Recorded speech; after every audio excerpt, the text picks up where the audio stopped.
অথবা রাজনীতি বিএনপি করবো না এই কথা বলা তো মোটেই সম্ভব ছিল। এই লড়াই তীব্র লড়াই, রাত দিন বছর লাগবে এগুলা শুনতে, সবটাই আমার উপর দিয়ে অধিকাংশ গেছে। সাথে যারা লড়াই করছেন, বিশেষ করে ঐক্য সংহতি করে যারা এই যাত্রা শুরু করেছেন, আমি তাদের কাছে কৃতজ্ঞ। সেদিন যদি ম্যাডাম এই নির্দেশ না দিতেন যে আপনি ঐক্য সংহতি করে এলাকা টিকিয়ে রাখেন, 2 উপজেলা এক করেন, নির্বাচনী এলাকা ঐক্যবদ্ধ করার জন্য ঐক্য সংহতি করেন, এই থেকে ঐক্য সংহতি নাম আসছে। এটার প্রথম উদ্যোক্তা চেয়ারম্যান হলো আসাদ চেয়ারম্যান। আসাদ চেয়ারম্যান থাকলে আজকে বুঝতেন লেখাপড়া কম যাত, কি মিচিউড লিডার।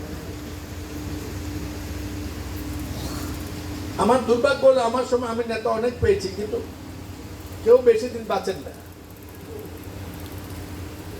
এরশাদ চেয়ারম্যান, আব্দুর রহমান সাহেব রাজনীতি করতেন না, কিন্তু দলকে দীর্ঘ, নাসির, যার নাম না বললেই নয়। সুতরাং লাকসামা, বাচ্চু ভাই, নুরুল আমিন, এরকম অনেকে খুব কম সময় চলে যাওয়ার পরেও যে শূন্যতা সৃষ্টি হয়েছে সব করে আমাদেরকে বিএনপি করতে দেবে না। তারপর আজকে এইটাই সত্য, আমরাই এখানকার বিএনপি, ঠিক কিনা কথা? এটা হতো।